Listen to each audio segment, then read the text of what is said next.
अब कृषि को और प्रोत्साहन देने के लिए, कृषि एक ऐसा एरिया है जिसके अंदर फार्मर्स जो है हमेशा अपने आप को पाते हैं कि उनको सही दाम नहीं मिल रहे या उनको सही दाम नहीं मिल पाते। Yes sir. तो फार्मर्स को सही दाम मिले, एक तो उसके लिए सरकार का वो मिनिमम सपोर्ट प्राइस है, और उसकी डिमांड को बढ़ाने के लिए, उसकी इनकम को बढ़ाने के लिए और क्या क्या मतलब कि उपाय किए जा सकते हैं, क्या क्या हम काम कर सकते हैं। Yes sir. सर, प्रमुख मुद्दा रहा है ये पिछले कुछ वर्षों से, कृषकों की आय कैसे बढ़े। सरकार ने लक्ष्य भी रखा था कि 2022 तक हम कृषकों की आय दोगुनी कर देंगे।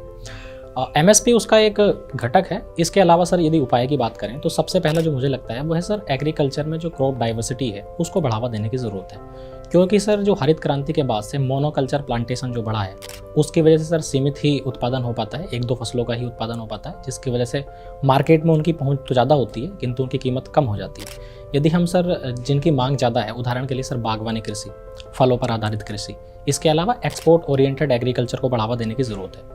उत्तर प्रदेश की यदि मैं स्पेसिफिकली बात करूं सर, तो चूंकि सर वहाँ का जो मैक्सिमम तकरीबन 86% कृषक हैं वो ऐसे हैं जो सीमांत हैं, वो बहुत ज़्यादा पूंजीगत निवेश नहीं कर सकते। तो मुझे लगता है कि सर सहकारिता या फिर जो कोऑपरेटिव फार्मिंग्स है उसको भी बढ़ावा देने की ज़रूरत है सर। इसके अलावा फूड प्रोसेसिंग पर आधारित उद्योगों को बढ़ावा देकर सर कृषकों की आय में वृद्धि की जा सकती है। और एक्सपोर्ट करने के लिए आपको क्या क्या उसके अंदर और करना पड़ेगा ताकि एक्सपोर्ट में आपका ज़्यादा अच्छा एक्सपोर्ट कर सकें। Yes sir. सबसे पहला तो सर यही है कि हम उत्पादों की विविधता को ध्यान में रखें। दूसरा सर चीज़ है वो है सर फूड प्रोसेस्ड करना, यानी कि हम सीधे रॉ मटेरियल्स का वहाँ पर निर्यात करके बहुत आय प्राप्त नहीं कर पाएंगे। तो सबसे ज़रूरी है कि प्रोसेस्ड फूड करना।